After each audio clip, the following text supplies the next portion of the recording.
Good morning. This is Dr. Timothy Scott Beck here at LifePoint Medical, and it is October the 6th, 2021, and I am blessed to be alive and doing my thing this morning. And if you need me to help you, I'm here for you, okay? Let's talk about one thing I want to talk about this morning is related to diabetes. Okay, so diabetes is extremely prevalent in our society, and lots of people have diabetes.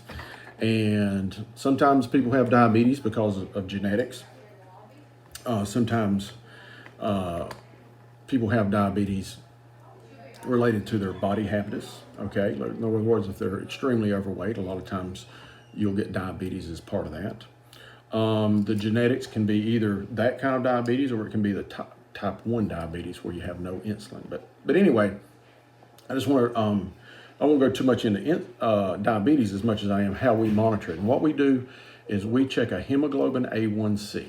Now, hemoglobin A1C, in theory, is a 3-month average or reflects a 3-month average of your blood sugars.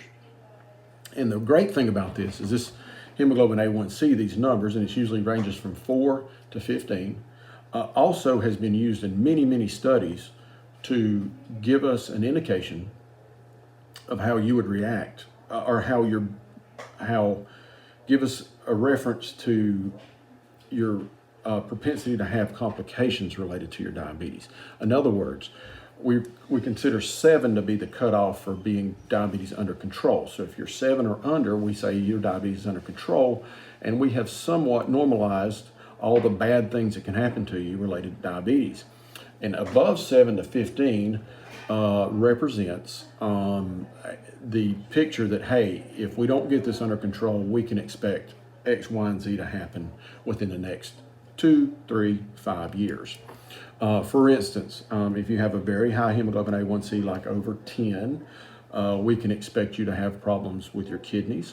We can expect you to have problems with your eyes, and we can expect you to have problems with your heart, like cardiovascular disease and things like that. So that's how we look at it, and we use medicines to try to push that hemoglobin A1C down because we know those correlations. We know that things, the higher your hemoglobin A1C is, the worse you can be, or the more likely you are to have a problem.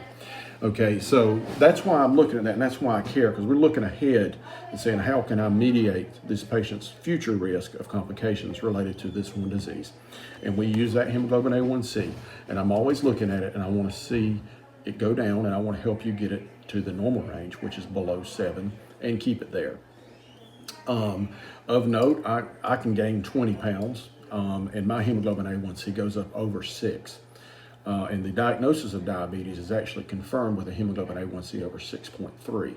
So I've checked mine before and it's been that high, but I mediate mine with my weight adamantly because I am genetically predisposed to get diabetes, and I'm going to try to fight it off and do what I can to mediate my risk related to it, so I can stay alive and well. The cool thing is I do this for myself, but I also can help you do it too. Plus I have the added benefit of actually experiencing some of it myself, and it really works out great. And I love to be able to take care of myself and help you take care of yourself. So that's hemoglobin A1C. Let's talk about COVID. They reported 2,034 cases overnight with 49 deaths. It's still around. I'm kind of was easing off a little bit, but 2 or 3 people called me yesterday with COVID. Okay, so it's still around, and it's still rocking this little community a little bit. And I just wish it would leave. I pray that it leaves every morning, but just keep doing your due diligence. I am still a little worried. Some people that I think should have got the vaccine didn't, and I just don't want them to suffer the full extent of this disease, and including death. And that's what scares me to death about this, is if you're in a high risk group and you haven't been vaccinated, just think about it this way.